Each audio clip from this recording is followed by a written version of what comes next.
Thoth here. It has recently come to my attention that 128 people were butchered like animals by a sect of Syrian rebels. I believe it was yesterday.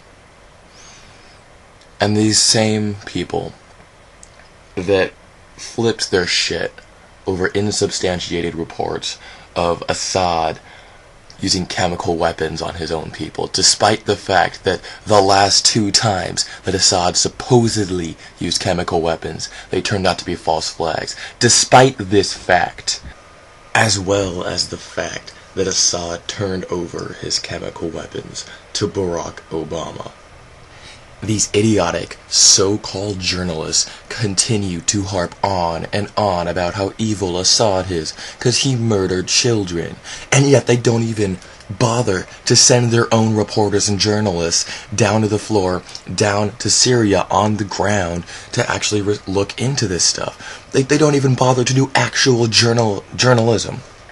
They just look at what other people are saying, what the official governments are saying, and report based off of that. They don't gather their own research. They aren't journalists anymore.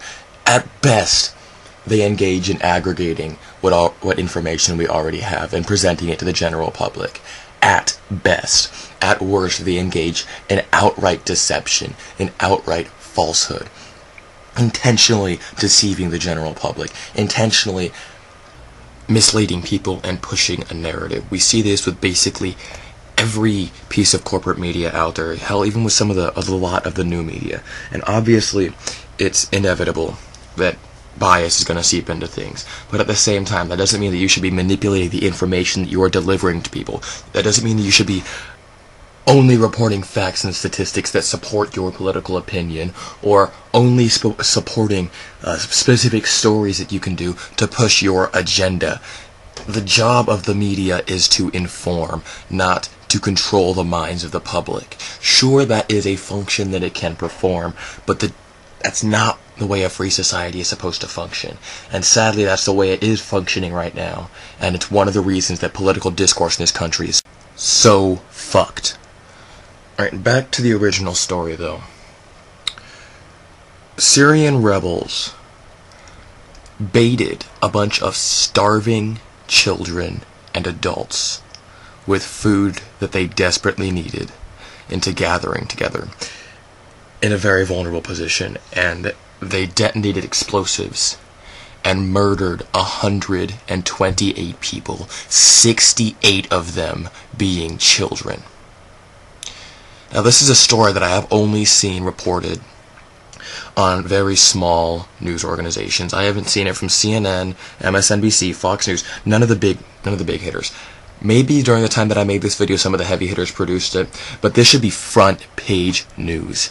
This is the kind of atrocity that you see in all kinds of civil wars, and yet, because our news agenda is to go against Assad, we don't see it. We only see the agenda that Assad's people hate him, that he's a brutal dictator who murders his own people. And yet, in independent investigations, it was found that Assad was not the one who committed the first couple of chemical attacks on civilians. In, 2015? He turned over his chemical weapons to Barack Hussein Obama. He turned them over. Alright, I don't know, there's no way that he would turn it over and then a year later use some hidden chemical weapons to murder civilians in a war that he's already winning.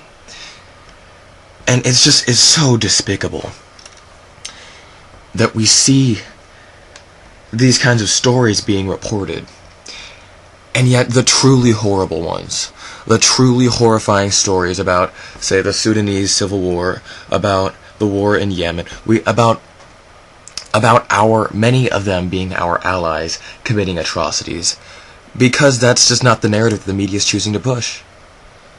And so this video was just a quick little rant that I wanted to put out because I saw this story and it was disgusting and it pissed me off.